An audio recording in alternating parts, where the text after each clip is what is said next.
João capítulo 8, versículo 31, Jesus dizia: pois aos judeus que criam nele, se vós permanecerdes na minha palavra, verdadeiramente sereis meus discípulos, e conhecereis a verdade vos libertará. Irmãos, Jesus aqui está mostrando o caminho da libertação. Preste muita atenção. Ele está mostrando o caminho da libertação. E aí, são 14 anos que eu estou como pastor aqui. Muitas vezes eu já vi gente chegar para mim e dizer assim: pastor, vamos fazer o culto de libertação. Tem gente que precisa ser liberta. E ontem eu ouvi alguém me dizer: pastor, a fulana e o fulano estão numa igreja ali porque ele disse que lá é bom porque a mulher dele já caiu 3 vezes no culto. E lá é bom porque ela já caiu umas 3 vezes lá. Aí um dia outro chegou para mim e disse: pastor, nós precisamos marcar aqui uma sexta-feira da libertação. Mas esse texto que a gente leu aqui, Jesus está falando de libertação. Jesus está aqui mostrando, queridos irmãos, o caminho da libertação. Mas se você ler todo o capítulo 8, você não vai ver Jesus Cristo falando aqui, dizendo: olha, nós vamos marcar aqui uma campanha da libertação. Nós vamos marcar aqui um dia, um culto especial. Você não vai ver Jesus colocando mão na cabeça de pessoas aqui e fazendo aquela oração forte, não. Nem também vê aqui neste capítulo e nem na Bíblia Jesus invocando o nome do Bezebu, do diabo, do Satanás, do capiroto, dizendo assim: olha, eu sei que você está aqui, capiroto, onde é que você está? Você vai sair agora. Onde você está? Você não vê Jesus fazendo isso. E ele está falando com pessoas que precisam de libertação. E aí vamos nos questionar: você está liberto? Após você ter encontrado com Cristo, você é o que você gostaria de ser? Eu não estou falando de status diante das pessoas. Eu estou falando como ser cristão em Cristo Jesus. Você é o que você queria ser? Como indivíduo, como pessoa. Você está se sentindo livre. Mas o problema é que tem muitos cristãos que não sabem que são livres ou não. Você lembra, se você estudou, você sabe o processo da libertação da escravidão no Brasil.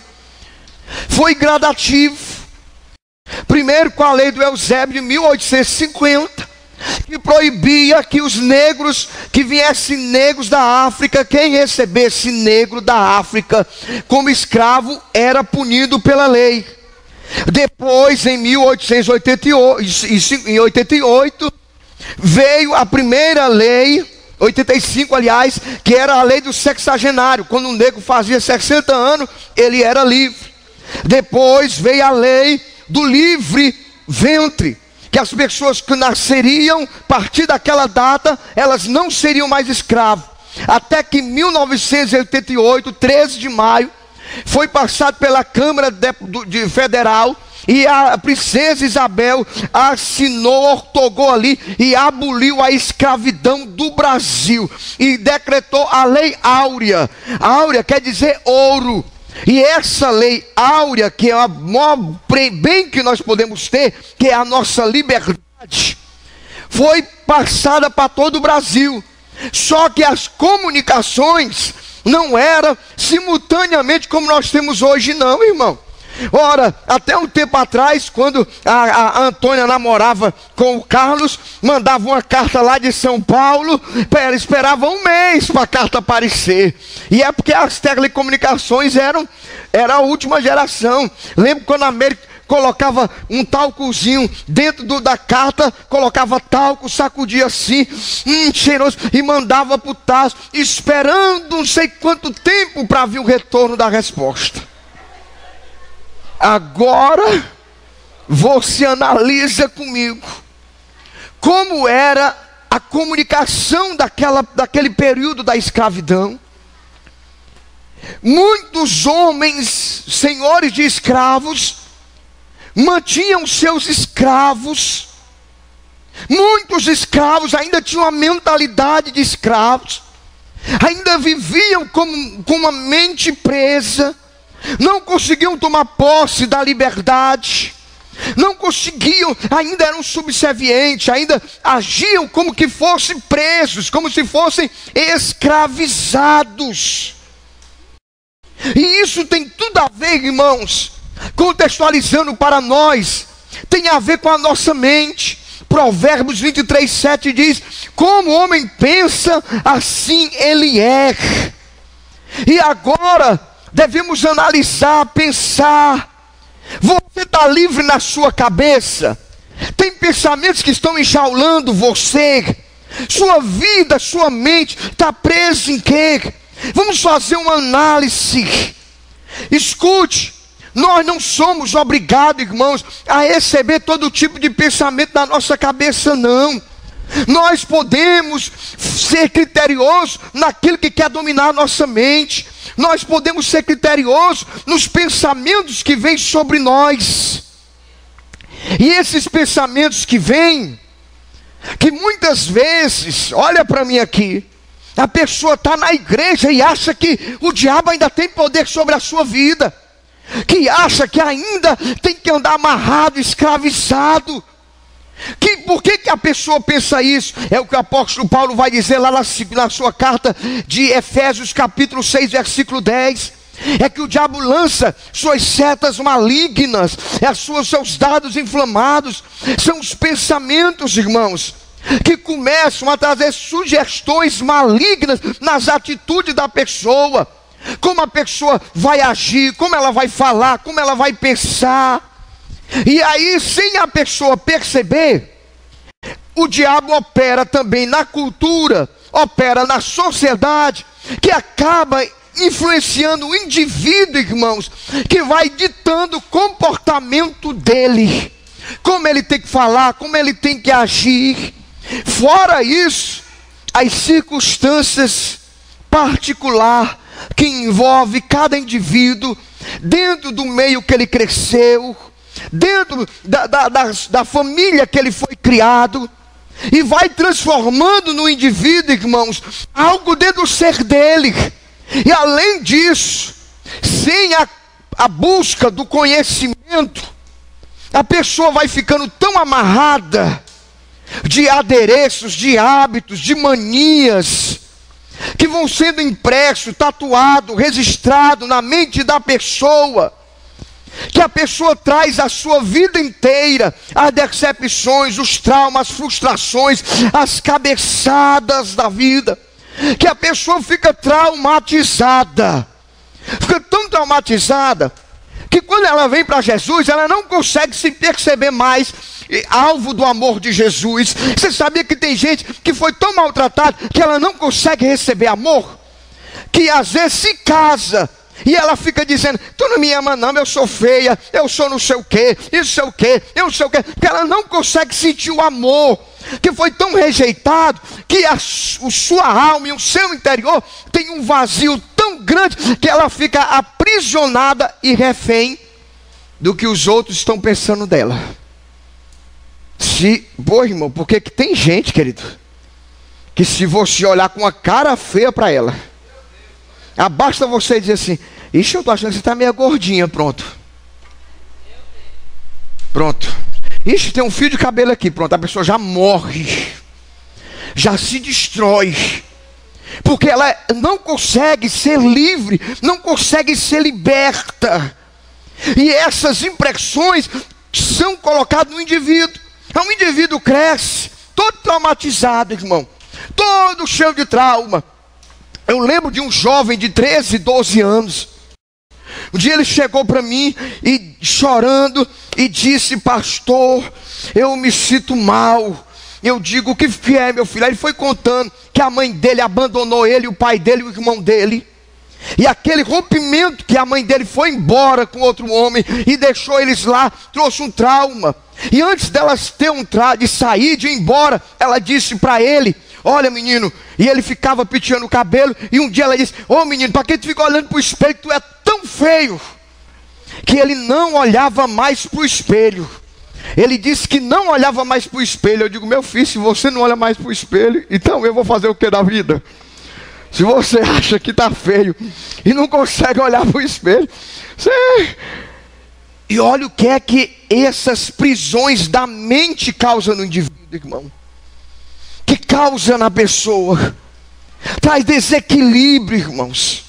Além disso, as circunstâncias da vida, irmãos, Satanás aproveita, porque também ele aproveita também para imprimir na mente da pessoa certas malignas, dados inflamados, que vai distorcendo a verdade da pessoa, ao ponto, irmão, você vê gente se matando, gente que teria tudo para estar bem, tem casa, tem marido, está feliz, tem dinheiro, tem tudo, mas pula do prédio, se mata. Por quê? Porque a escravidão está dentro dela, dentro da alma dela.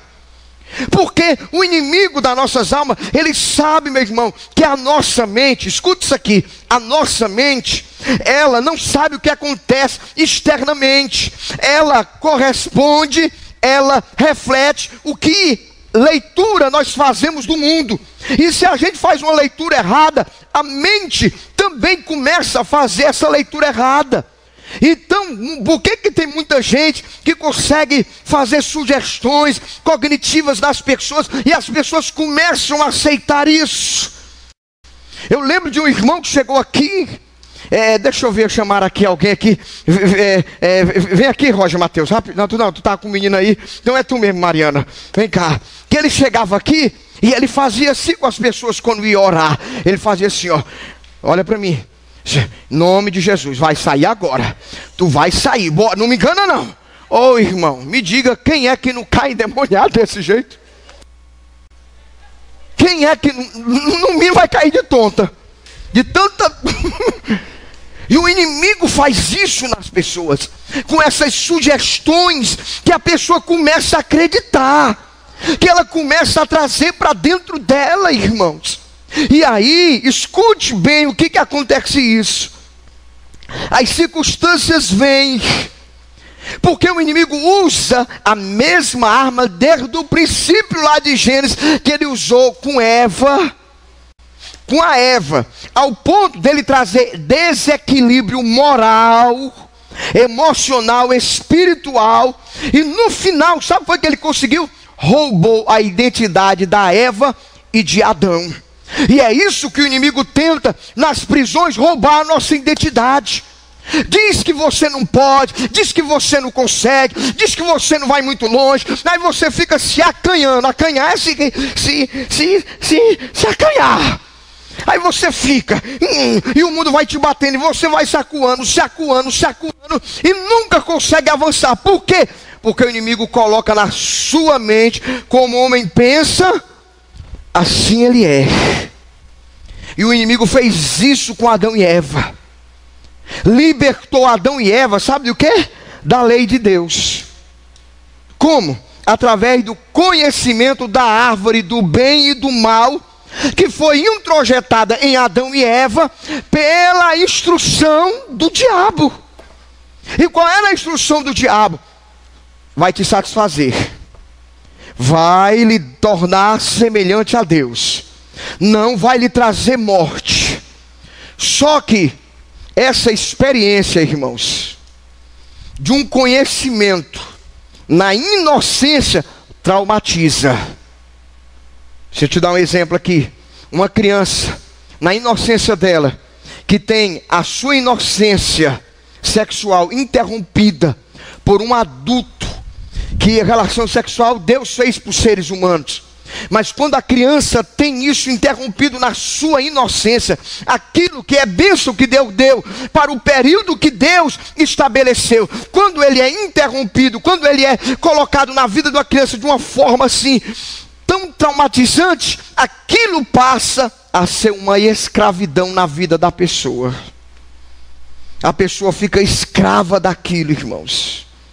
Conheço pessoas que estão traumatizadas e trazem problemas, distorções nessa parte da sua vida por causa de problemas quando era crianças, quando veio o conhecimento, não interrompeu a sua inocência.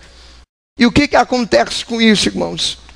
E esse conhecimento que o diabo coloca, que liberta a gente da lei, da vontade de Deus, ela traz, querido, introjetado na mente do indivíduo, querido, traumas, ao ponto da pessoa ficar... Vocês estão entendendo essa palavra aí ou só eu que estou entendendo?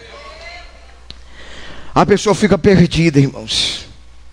E Adão e Eva receberam o conhecimento, ficaram traumatizados, e o resultado foram inundados com culpa, com rejeição. Não conseguiam mais ver o amor de Deus na vida dessas pessoas, ao ponto delas fugirem e passarem a vida inteira em fuga do confronto e da presença de Deus, fugindo da realidade. E tem muita gente que faz isso. As pessoas começam a criar um mundo para si mesmo, vai ficando tão traumatizada da vida, que acabam criando um mundo para si mesmo, porque estão querendo fugir, porque a sua mente está presa. E Adão e Eva perderam as suas vidas, seu status, sua segurança, e eles passaram a viver, como muita gente, inseguro, frustrado e traumatizado. Não sei se Deus está falando com você nessa noite, mas uma das finalidades da palavra de Deus, a Bíblia diz que ela penetra a alma e o espírito. E ela divide essa alma e esse espírito. Porque a alma é a sede das nossas emoções, que nos faz ter contato com o corpo e com o espírito. E quando essa alma está deturpada, lembra que nós lemos Salmo 16? O salmista também no Salmo 27, 32, ele diz: por que te abate, ó minha alma? Às vezes está tudo bem, mas está tão abatida a alma, está tão enfesada, está tão atribulada, que não corresponde com a realidade do que está realmente acontecendo, e a pessoa começa a criar. Você já chegou à situação que a pessoa se chateia sem ter razão de chateação? É ruim ou não é ruim? Pessoas, o que tu tem? Pergunta para o irmão, diz: o que tu tem, irmão? Essa cara assim, o que aconteceu? E a pessoa fica lá. Diga para o irmão: irmão, me dá um pedaço aí. Diga, me dá um pedaço. De quê? De limão. Que limão? Que tu tá chupando com essa cara? Só pode estar chupando limão. Aí o que acontece, irmãos? Essa situação, queridos, vem, atrapalha a vida da pessoa, como a vida de Adão e Eva, e causa desequilíbrio. Primeiro desequilíbrio no seu relacionamento intrapessoal, com ela mesma. Ela não se aceita. Eu queria ser parecido que nem um pastor. Meu sonho. Eu queria... porque ela não se aceita. E pode até que seja mais bonito, mas não se aceita. Eu queria ter o cabelo que nem o do pastor. Cor linda. Por quê? Porque ela não se aceita. Ela não consegue ver nada nela. E esse desequilíbrio intrapessoal, irmãos, é claro, nesse desequilíbrio intrapessoal tem consequência no interpessoal. Ora, se eu não estou bem comigo, irmão, como é que eu vou estar bem com você? Se tudo está ruim para mim, tudo vai estar ruim com todo mundo. Eu vou estar trazendo problema com todo mundo. Todo mundo. Aí eu vou chegar aqui, aí vou ficar pensando aqui, ó. Ó, a Raquel está só olhando para mim. Ela deve estar, por que ela está pensando, hein? Olha ali, ó. Eu tenho duas pessoas conversando, estão bem falando de mim. Aí eu vou começar a trazer todas essas mazelas, porque a minha mente está escravizada. E depois espiritual com Deus. Ó Deus, por que é que o Senhor me fez assim? Por que é que o Senhor deixou isso acontecer? Por que é que o Senhor não fez isso com a minha vida?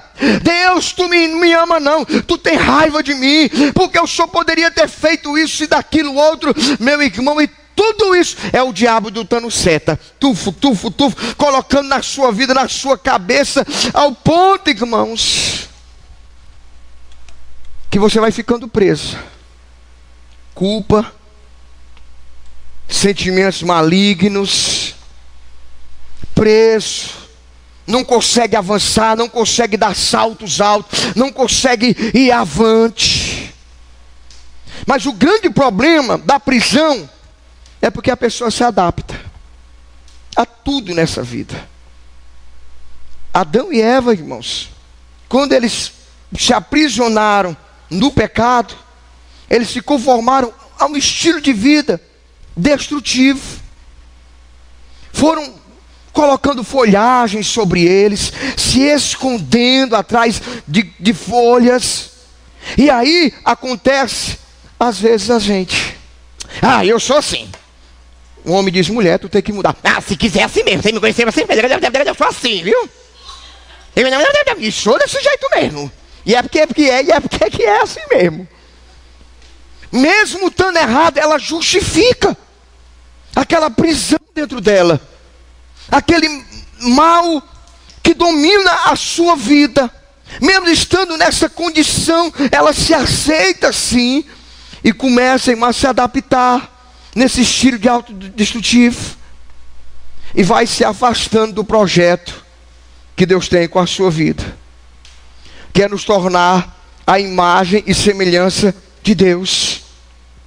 Mas a pessoa está tão assim que ela começa a se justificar: não, eu sou assim mesmo, nunca vou mudar, nunca vou mudar. Não tem argumentação, não tem convicções que falem para ela. E todas as atitudes e pensamentos, irmãos, estão tudo no campo imaginário da pessoa. Ô irmão, quantas vezes eu já fui visitar a gente? Uma vez eu fui visitar com eu acho que eu e o Hernandes, uma menina de 15 anos, 16 anos.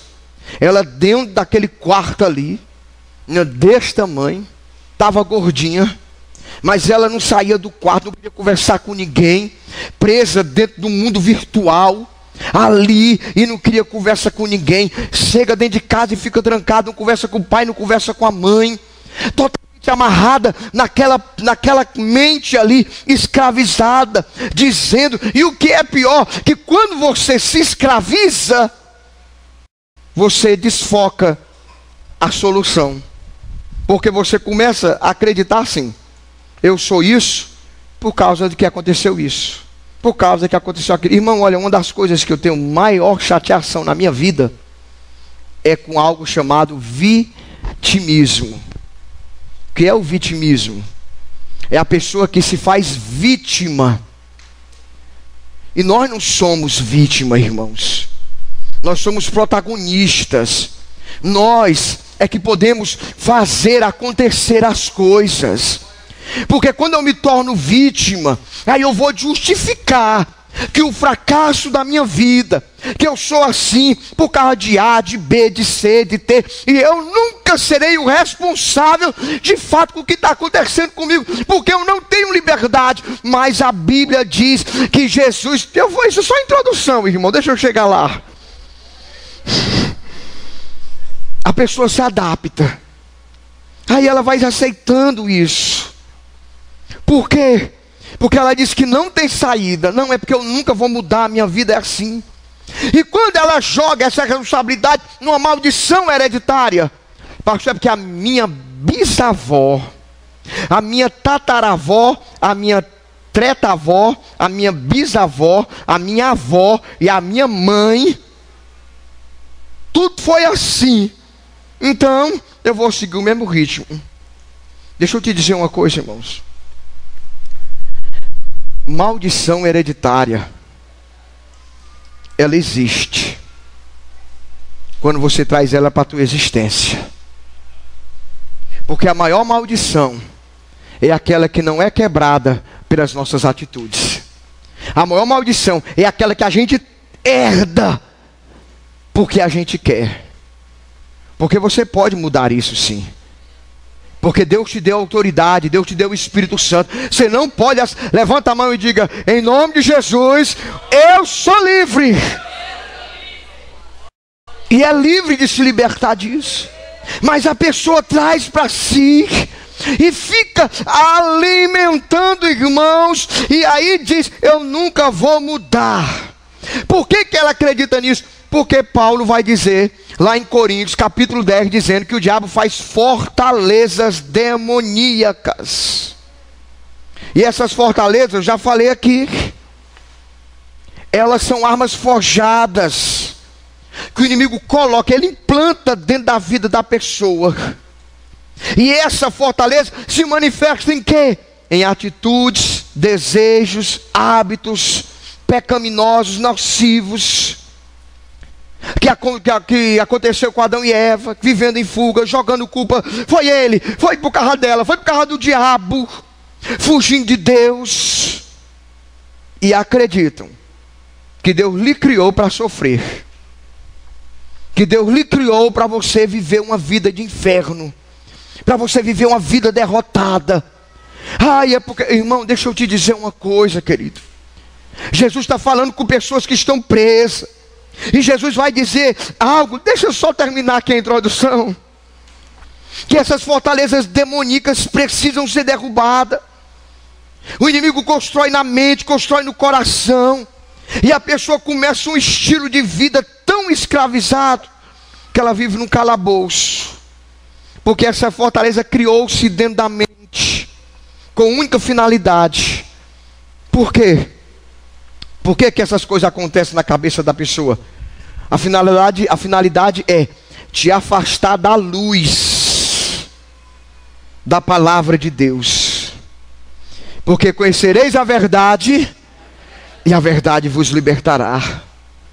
E aí Jesus vai falar com essas pessoas dizendo, acabou a introdução, Jesus dizendo alguns elementos que são cruciais para a nossa libertação. A primeira, versículo 31, Jesus dizia aos judeus que, primeira coisa, irmãos, a libertação é direcionada quando você acredita, quando você crê. Jesus olhou para aqueles judeus e viu uma mentalidade agora apaixonada de buscar a Jesus, acreditando e nas possibilidades de Jesus agora, o Messias, o Deus. E aí, irmãos, Jesus sabe o poder da fé. Irmãos, eles estavam apaixonados por agora essa nova perspectiva, desse novo horizonte na fé em Cristo Jesus. Irmão, você sabe uma pessoa apaixonada? Quem já viu aí? Estou vendo a Josi. A pessoa apaixonada, ela fica fixada, obstinada por algo, por aquilo que dá um valor para ela, tão apaixonada que aquilo toma toda a sua existência. Vocês já viram? Hoje eu não sei se tem mais isso não, mas na época da Talice, do Marcos Paulo, do Pedro, do Tarso, do Rogério e do Paulo, os jovens fugiam para casar. Era assim ou não era? Quem fugiu para casar aí? Ninguém fugiu para casar? Glória a Deus. O Marco Paulo fugiu para não casar. Mas tudo bem. Mas, irmão, você vê quando é o jovenzinho, né? Aí apaixonado. Aí o pai diz, eu não quero, que esse menino não trabalha, esse menino não faz nada. Aí a mãe diz, isso também não presta e tal. E acaba, aí o jovem apaixonado a força da paixão na mente, lhe dá uma esperança, lhe dá um ânimo, lhe dá um entusiasmo.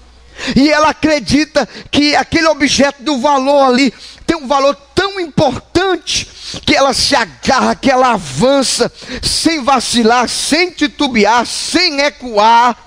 E a gente fala, alguém é contra, aconselha, avisa, alerta, mas ela, irmão, tira da sua mente todos os empecilhos neste processo, porque a sua mente está livre para alcançar.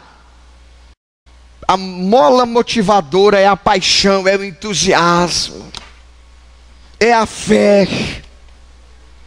E o problema está aí, é que tem muita gente que está andando sem fé, que não consegue, porque quando você ama, a paixão, oh irmão, às vezes tem a coisa aqui, aí, vamos Alice, bora Rogério, para a igreja. Eu digo, Jesus, vem de pé e sem um carro, acho ruim. Aí ligo para os irmãos, irmão, dá uma voltinha aqui, irmão, passa por aqui e tal. Mas quando eu namorava com a Alice, eu ia do Jardim Iracema até o liceu, e de volta de pés, liso. Bode de homem, não sei não, vou mandar para gente conversar. Mas a paixão faz isso. Agora, quando você perde essa paixão pela fé, isso não te empolga mais, isso não te aviva mais. Então a libertação primeiro é para quem acredita. Diziam para os judeus que creem. E é justamente aí que o diabo tem escravizado muita gente. Gente que não acredita. E Jesus diz, quem crê em mim será liberto. E se o Filho vos libertar, você é livre. E como é que a pessoa não acredita, irmãos? Porque o diabo se levanta contra toda a argumentação da palavra de Deus. Porque a palavra de Deus vem pelo ouvir. Aí um culto de doutrina, tá bom ou não tá bom aqui? Tá alimentando ou não tá alimentando a alma? E o diabo diz, não vai não. Eu quero que você fique mais fraco. Porque não foi domingo. Semana que vem você já não passou até da semana fora. Você já não está orando, não está lendo muito, não está muito entusiasta. Não vai não, porque a palavra tem poder de libertar. Mas o inimigo, ele tenta aprisionar a mente da pessoa. A ponto da pessoa dizer assim, não adianta ir para o culto não, porque não resolve. Não vou conseguir. Então Jesus vai dizendo, primeira coisa, aos judeus que crerem. Mas não adianta só crer, porque eu creio que todos creem aqui, amém? Agora, Jesus vai dizer, os que crerem em mim, tem que tomar uma atitude. Tem que tomar atitude. Qual é a atitude?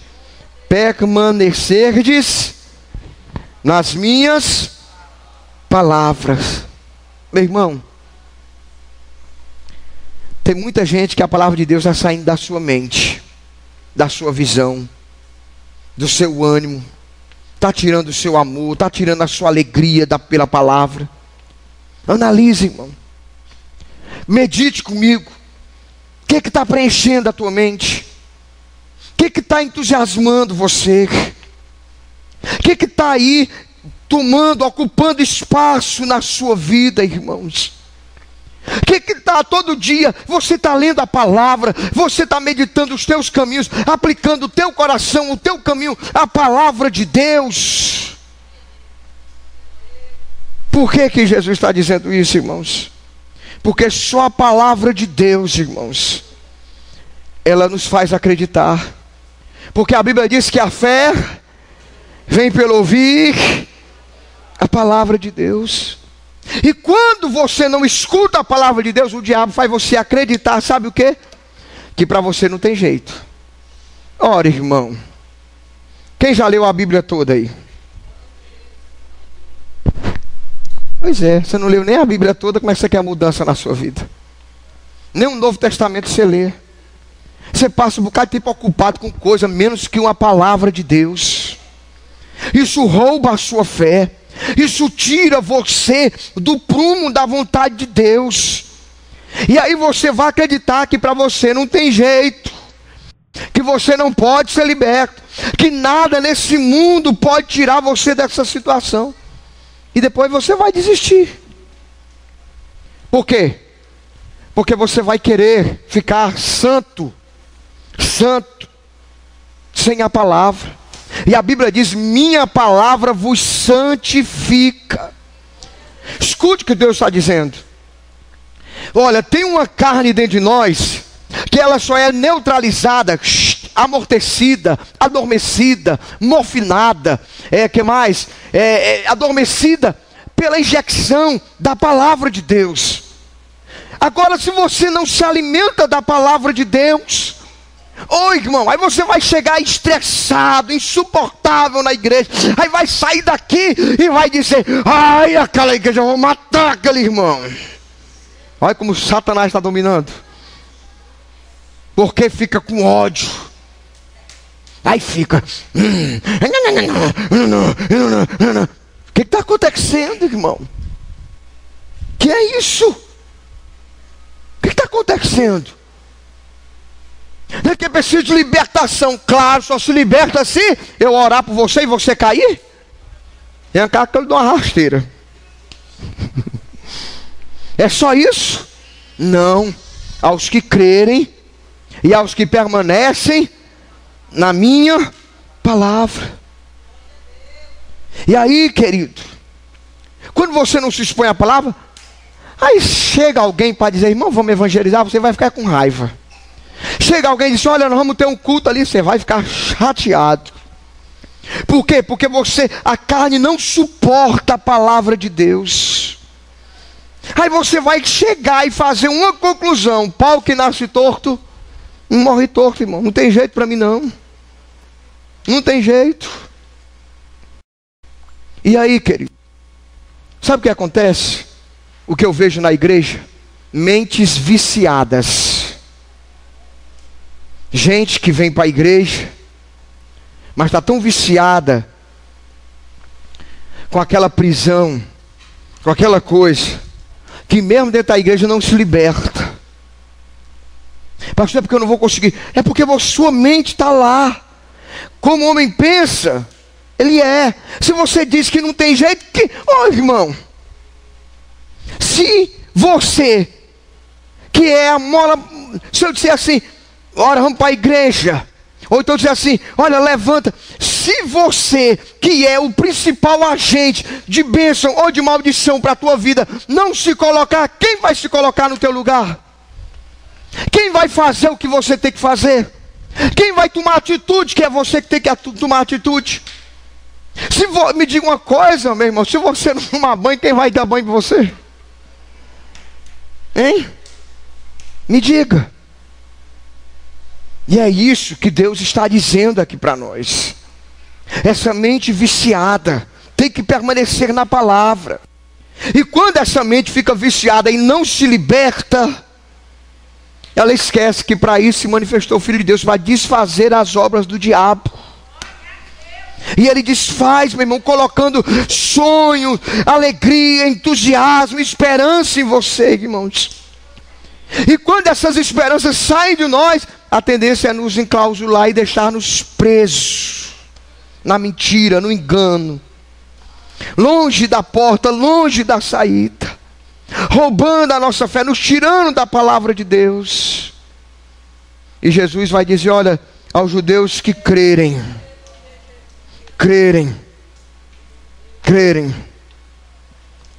porque tem muita gente, irmãos, que está acreditando, mas não está permanecendo na palavra.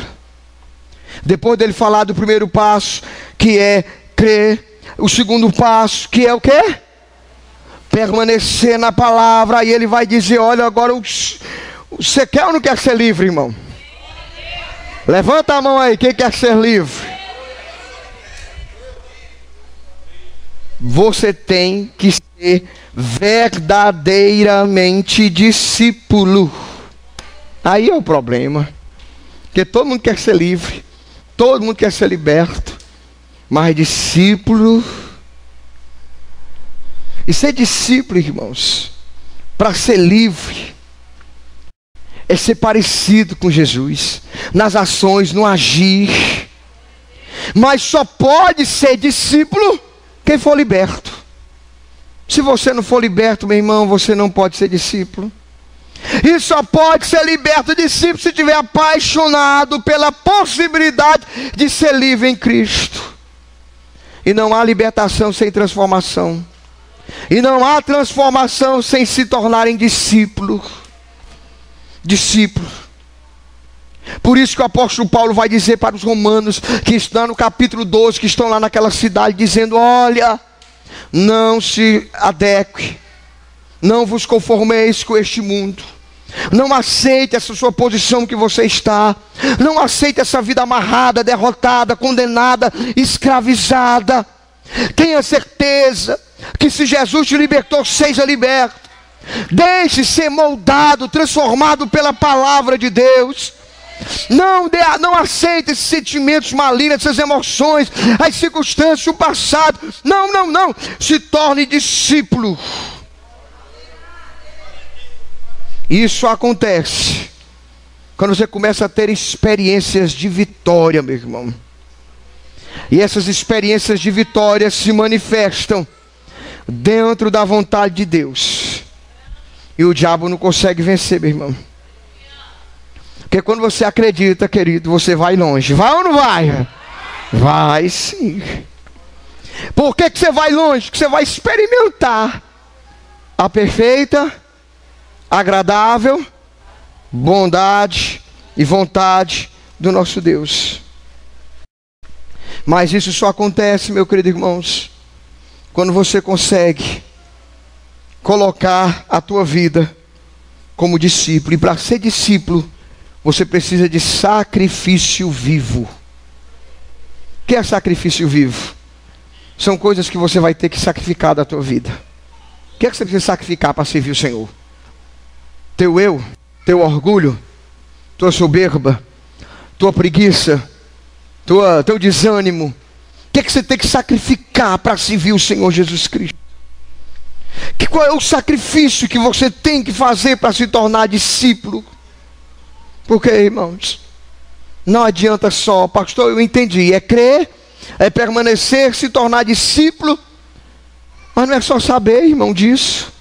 Muita gente diz: eu sei, pastor, eu sei, mas a vida continua do mesmo jeito, irmão. Eu sei, e não há mudança, irmãos.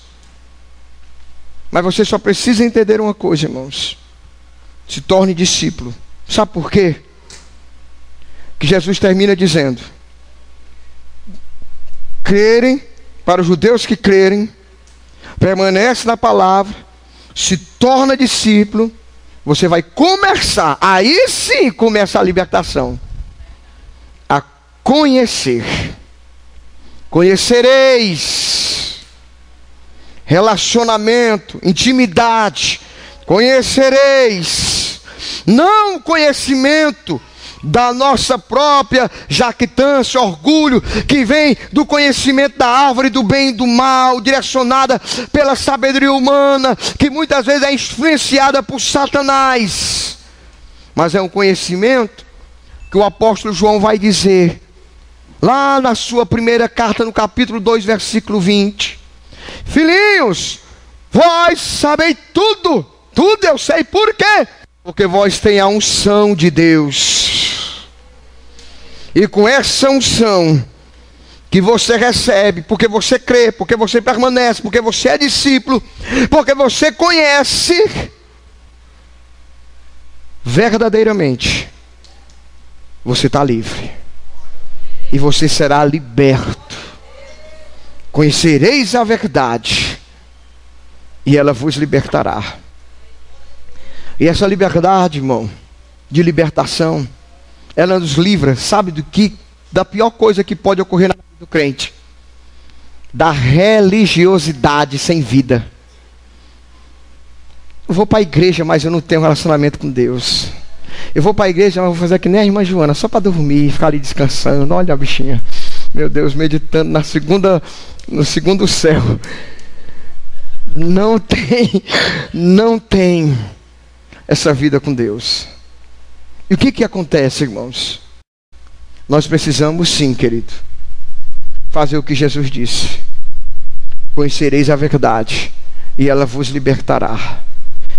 E quando ela nos liberta, irmãos, você fica resolvido com você. Resolvido, irmão. Por quê? Vou te dizer como. Me falta 3 minutos. É porque tem gente, irmão, que você... Como é que a pessoa não é resolvida? Primeira coisa, irmãos, quando você não consegue ter acessibilidade simples com aquela pessoa, ela é complicada demais para você se relacionar com ela.